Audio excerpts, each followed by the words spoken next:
जनता रो रही बीजेपी के काम से, सारा चंदा खा गए मेरे पति के नाम से। अब इनको जवाब दे दूं जी। देखिए, पहली बात तो इस ढंग के, देखिए ये कितने महान व्यक्ति हैं कि इन्होंने ये कहा कि हम लोगों ने सिर्फ इसलिए कहा, नहीं, आपकी गठबंधन ने कहा हिंदू धर्म का समूल नाश होना चाहिए, इरेडिकेशन ऑफ सनातन धर्म कहा। सुनिए, ये डीएमके ने कहा और आपके इंडी गठबंधन में शामिल थे। अब सुनिए, आपकी पार्टी के लोगों ने रामचरितमानस फाड़ी। सुनिए, सतीश जारकिहोली कर्नाटक का पीडब्ल्यूडी मिनिस्टर जो कार्यकारी अध्यक्ष था, उसने कहा हिंदू शब्द गंदा है। राहुल गांधी ने कहा हिंदू धर्म में जो शक्ति है मुझे उससे लड़ना है। सुनिए, राहुल गांधी की यात्रा में तमिलनाडु में जाकर उन्होंने उस जॉर्ज पुनिया का साथ दिया जिसने कहा कि इस देश की धरती इतनी पवित्र है कि मैं टच ना हो जाऊं, इसलिए मैं जूता पहनता हूं, शर्म आनी चाहिए। इसके बाद हमने जाके कहा ऐसा नहीं कि केवल एक आपने कहा हिंदू धर्म की बात, और सोचिए कितने बड़े भक्त हैं कि पढ़ना पड़ रहा है कि अयोध्या में ये था, प्रयाग में ये था, चित्रकूट में ये था, नासिक में ये था। ये दर्शाते हैं जो आके हमें ज्ञान दे रहे हैं। और सुनिए, दूसरी बात इन्होंने कहा पीडीए की बात, तो मैं कहता हूं अवधेश पासी जी ने जीता है और अयोध्या की जीत इनके लिए बहुत बड़ी जीत है और हमारे लिए निश्चित रूप से बहुत खटकने वाली जीत है। तो बताइए, अवधेश पासी बनेंगे लोकसभा में नेता? संसदीय दल नहीं बनेंगे, संसदीय दल परिवार का रहेगा। अखिलेश यादव, सुनिए, अखिलेश यादव वहां से छोड़ के आए हैं क्योंकि जब छोटी वाली नेता विपक्ष की पद थी विधानसभा में, अब बड़ी वाली मिल गई तो परिवार के पास ही बड़ा वाला रहना चाहिए। मैं दावे से कहता हूं किसी दलित को नहीं देंगे और सिर्फ अपने को देंगे। और दूसरी बात मैं कहना चाह रहा हूं, इन्होंने कहा ये चुनाव, तो इस बार का चुनाव वाकई बहुत अलग प्रकार का था। आपने कभी ऐसा चुनाव नहीं सुना होगा। कोई चुनाव बता दीजिएगा जिसमें विदेश में बैठे हुए किसी धन कुबेर ने कहा हो, जॉर्ज सोरेस ने, कि मैंने $1 बिलियन रखा है मोदी की सरकार हटाने के लिए। मैं चुनौती से कहता हूं, इससे पहले आपने कोई चुनाव नहीं सुना होगा कि कांग्रेस का कोई नेता विदेश के अखबार में आर्टिकल लिखे। डेली स्टार बांग्लादेश का अखबार, शशि थरूर आर्टिकल लिखते, मोदी हैज टू गो। कोई ऐसा उदाहरण बताइएगा, कोई ऐसा उदाहरण बताइएगा जब पाकिस्तान के मंत्री स्तर के व्यक्ति ने एक नहीं दो दो तीन तीन बयान दिए हों और उसका बयान फवाद चौधरी का क्या था? बीजेपी हारनी चाहिए, मोदी हटना चाहिए, उसके बाद जो मर्जी हो कर लेंगे। इन टोटो वही। इससे पहले कभी बताइएगा, विदेश में छपी खबर की बात नहीं कर रहा हूं, रूस के विदेश मंत्रालय ने ऑफिशियल बयान दिया कि भारत के चुनाव को विदेशी शक्तियों के द्वारा प्रभावित करने का प्रयास किया जा रहा है। और ऐसी जुगलबंदी तो अंदर और बाहर से नजर ही नहीं आई कि जो बात ये कह रहे थे वही बात बाहर कही जा रही थी। इसलिए इस चुनाव को बहुत सहजता से लेना इतना आसान नहीं है। और इसमें कोई दो राय नहीं है। इसीलिए ये जो तीसरी टर्म का मोदी का चुनाव था या भूतपूर्व चुनाव था जिसके अंदर बड़ी सारी फैक्टर्स थे, लेकिन मल्लिकार्जुन खड़गे, लेकिन एक सेकंड, मल्लिकार्जुन खड़गे ने एक बहुत बड़ी स्टेटमेंट दी। वो बड़ी स्टेटमेंट ये है कि भारतीय जनता पार्टी के पास मैंडेट नहीं है, एनडीए के पास मैंडेट नहीं है। उनका डायरेक्टली इनडायरेक्टली यह कहना है कि यह सरकार चलेगी नहीं। क्या कहा है मल्लिकार्जुन खड़गे ने, सुन लेते हैं। एनडीए गवर्नमेंट गलती से बनी हुई है। मोदी जी को एक तो मैंडेट नहीं है और माइनॉरिटी गवर्नमेंट है। ये गवर्नमेंट कभी भी गिर सकती है। अब देखेंगे, हम ये नहीं बोलेंगे कि अच्छा, हम तो ये कहेंगे अच्छा चलने दो, देश के लिए अच्छा होने दो। अल्पमत में सरकार है, बीजेपी का नंबर 240 है, एनडीए का नंबर 292 है। नरेंद्र मोदी को एनडीए ने नेता चुना है। यह बहुत कम देखने को मिलता है कि सरकार की शपथ के 4 दिन बाद ही इस तरह के बयान लगातार आ रहे हो। सुधांशु त्रिवेदी, आपका इस पर रिएक्शन क्या है? मैं एक पूरा करना चाहता हूं। जो इन्होंने कहा कि मोदी जी विपक्ष के नेताओं के साथ करते, तो मैं याद दिलाना चाहता हूं, प्रणब मुखर्जी को भारत रत्न किसने दिया? मोदी जी की सरकार में। पीवी नरसिम्हा राव को भारत रत्न किसने मिला? मोदी जी की सरकार में। एससी जमीर और तरुण गोगोई को पद्म अवार्ड किसके मिला? मोदी जी की सरकार में। प्रकाश सिंह बादल को कब मिला? मोदी जी की सरकार में।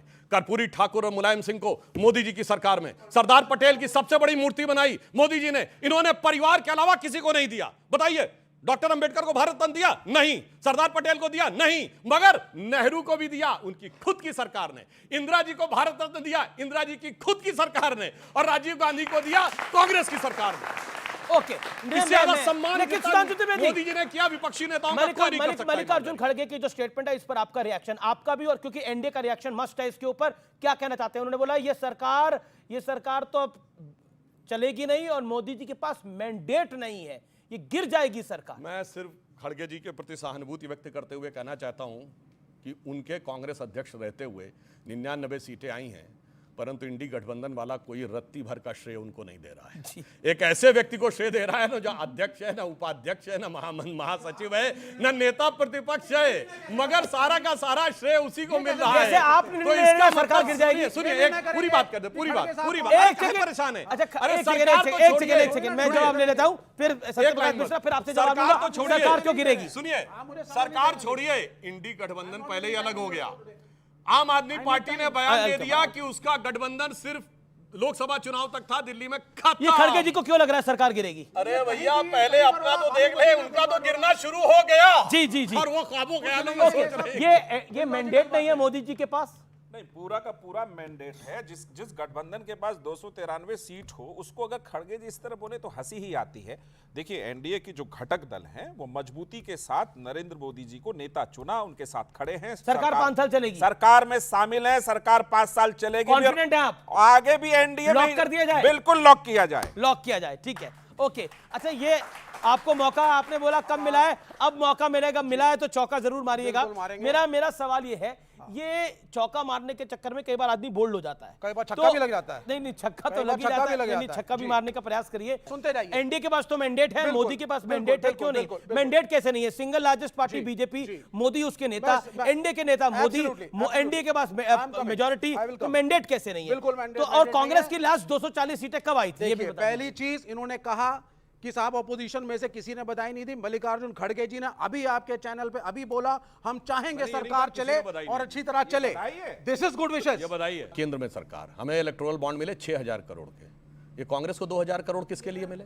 नहीं, 1 मिनट, 2000 वो कहते भी रहेंगे। 1 मिनट, सुन, मेरी बात सुनिए। नहीं, ये आप बीच में नहीं बोल रहा था, मैं बीच में नहीं बोल रहा था, मैं बीच में नहीं। जब एक तरफ गलत कह रहे हो, भ्रष्टाचार है, तो मैं लेता भी चला जा रहा हूं। गजब है भाई। और सुनिए, तृणमूल कांग्रेस की एक राज्य में सरकार 1600 करोड़ रुपए। ये सवाल ही नहीं है, आप गलत जवाब दे रहे हैं। सवाल ये नहीं है कितने पैसे। अरे भाई, एक तरफ आप कह रहे हैं, बेईमानी भरी योजना लेके कौन आया? सवाल ये, आप बोल रहे थे, मैं बीच में डिस्टर्ब नहीं किया। नहीं, आप गलत जवाब नहीं, गलत नहीं, सही जवाब दे रहा हूं। आप वो कोर्ट में गए इलेक्टोरल बॉन्ड के खिलाफ बोलने गलत योजना थी, बेईमानी भरी योजना थी कि कोई ये कहे घोटाले भरी योजना थी और मैं नंबर भी लेता जा रहा हूं चीटिंग के साथ। इसलिए सुनिए, नो क्या आप लोग कोर्ट में गए और आपने चिल्ला कहा इलेक्टोरल बॉन्ड गलत है, और मैं लेता भी चला जा रहा हूं। खटाखट 2000 करोड़ रुपए के साथ और 3 राज्यों में सरकार है। अगर कैलकुलेशन किया जाए, आप क्या तरीका, भाई मैं बीच में नहीं बोल रहा। और सुनिए, प्रेशर आपने आरोप लगाया, प्रेशर डाल के ले रहे थे। अच्छा सुनिए, हम प्रेशर डाल के ले रहे थे और इनको 2000 करोड़ न्यौछावर होकर मिल रहा था, जो तृणमूल कांग्रेस को 1600 करोड़ न्यौछावर होकर मिल रहा था, डीएमके को 850 करोड़ न्यौछावर होकर मिल रहा था। गजब टक्कर देते हैं ये लोग। लेकिन देखिए, इनके पास एक को बताना चाहता हूं, जो उसने कहा वायलेंस, बेटा आपको पता है जब नेहरू जी प्रधानमंत्री बने तो क्या वायलेंस हुई थी? 15 से 20 लाख लोग मारे गए थे और 1.5 से 2.25 करोड़ लोग बेघर बार होकर इधर से उधर आए थे। और ये सुनिए, which is the biggest exodus in the documented history of Mankind. आप क्यों रेगुलर बोल रहे हैं विवेक जी? विवेक जी, आप भी सोर्स बताइएगा इसके बाद हर चीज का, ठीक है ना? तैयार रहिएगा उसके लिए। ना आप बैकग्राउंड म्यूजिक नहीं चाहिए, बोलिए आप। सोर्स बताता हूं, सुनिए। 41 की संसद में पाकिस्तान में हिंदुओं की आबादी थी 24% और 51 की संसद में 1.6। वो कहां चले गए? जमीन खा गया, आसमान निकल गई। तभी मैं कह रहा हूं 1.5 करोड़ यहां आए और इसके ऑफिशियल डाटा में, चीखे मत, लगातार बोल रहे हैं। अब लगातार कितने लोग यहां से वहां आए, ये ऑफिशियल डाटा अवेलेबल है। और सबसे भयानक हिंसा अगर हुई है तो Where is Nehru in this? Nehru was Prime Minister of India at the time. Nehru was not responsible for it. Oh, मतलब Prime Minister थे but not responsible. RSS Then who was responsible? RSS, how come RSS? RSS was responsible. देखिए, ये कहते हैं आरक्षण की बात, मंडल अगर नहीं लागू किया तो पश्चिम बंगाल ने जहां 30 साल कम्युनिस्टों की सरकार रही, पूछे लागू किया? ओबीसी रिजर्वेशन दिया? नहीं दिया।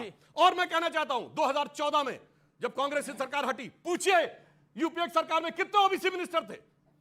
पूछना चाहता हूं चुनौती के साथ, केवल एक, वीरप्पा मोइली। और आज भाषण देते यूपीए में जो एनएससी बनी थी, नेशनल एडवाइजरी काउंसिल, उसमें कितने एससी कितने ओबीसी थे? आज आके भाषण देते। और मैं दूसरी बात कहना चाहता हूं, चलो अब तो चुनाव खत्म हो गया, आपने कहा था ना जैसे चुनाव खत्म हो जाएगा 8,500 देंगे, खटाखट। हमारी सरकार बनी, मोदी जी ने सबसे पहला साइन किया 17वीं किस्त किसान सम्मान निधि की, जो 6,000 देते हैं। अब सुनिए भाई, मेरी बात सुनिए। अरे नहीं आए, अरे मेरी बात 15 लाख नहीं आए। अरे मेरी ये- बात, चलिए, आप कह रहे हैं इलेक्टोरल बॉन्ड पर भारतीय जनता पार्टी दबाव डाल के पैसा ले रही थी, लेकिन ममता बनर्जी को भी खूब पैसे मिले हैं, कांग्रेस को भी काफी पैसे मिले हैं इलेक्टोरल बॉन्ड के अंदर तो के अनुसार। तो आप किस दबाव से पैसे ले रहे थे? तो न्यौछावर हो रहा था। अच्छा, निछावर हो रहा था। सुधांशु जी की बात को मान रहे हैं। पिछले 15 मिनट से लगातार सुधांशु त्रिवेदी जी बोल रहे हैं, मेरे 2 मिनट तो बनते हैं। हाँ बिल्कुल, बोलिए, आप 1.5 मिनट बोलिए। ये गलत, बिल्कुल गलत तथ्य रख के गलत डायलॉग बोल के लोगों को गुमराह कर रहे हैं। पहली बात तो कांग्रेस ने अपने घोषणा पत्र में ये कहा था कि हमारी सरकार बन जाएगी तो 8,500 महीना देंगे। सरकार बनी नहीं, आपकी बनी है। आपके प्रधानमंत्री ने 14 में कहा था मैं प्रधानमंत्री बनूंगा, काला धन लेके आऊंगा, 15-15 लाख सबके खाते में आएंगे, आज तक नहीं आए। आप कांग्रेस के उस पर सवाल उठा रहे हैं, पहली बात। दूसरी बात, जो आप कह रहे हैं तथ्यात्मक तोड़ मरोड़ कर रहे हैं, जातिगत जनगणना, आरक्षण। सत्यप्रकाश मिश्रा जी ने ऑब्जेक्शन किया जब इन्होंने आरक्षण पर सवाल उठाया। आपके मुख्यमंत्री ने बिहार में जाति जनगणना कराई, सत्यप्रकाश जी, आरक्षण का दायरा बढ़ाया, ओबीसी का कोटा बढ़ाया, ये पूरे देश में बढ़ाएंगे, पूरे देश में कराएंगे जाति जनगणना, ओबीसी का कोटा बढ़ाएंगे। अगर नहीं बढ़ाएंगे, जहां करिए, हिमाचल में क्यों नहीं हो रही, पंजाब में क्यों नहीं, तेलंगाना में क्यों नहीं, तमिलनाडु में क्यों नहीं, ये है कहानी। बोलेंगे, देखिए और सुनिए, सरकार में आप दूसरी बात, खाली एक ये मतभेद नहीं है जाति जनगणना और ओबीसी कोटा। नीतीश कुमार जी जो बिहार के मुख्यमंत्री हैं वो सीए के विरोधी हैं, अग्निवीर योजना के विरोधी हैं, यूसीसी के विरोधी हैं। तीनों योजनाओं को वापस लेने की बात चुनाव में करते रहे हैं। जी। और जो चंद्रबाबू जो एक वाक्य और पूरा होने दें। चंद्रबाबू नायडू जो इनके सहयोगी हैं, सबसे प्रमुख सहयोगी हैं। तो व्यूअर्स, आर पार के ब्रेक के लिए रुकेंगे, लेकिन ब्रेक के उस पार एक बहुत बड़ी खबर आपका कर रही है इंतजार। मैं वापस आ रहा हूं, मेरे युवा मित्र पूछेंगे कुछ सवाल। आप देख ले रही है देश का सबसे ज्यादा देखे जाने वाला कार्यक्रम आर पार।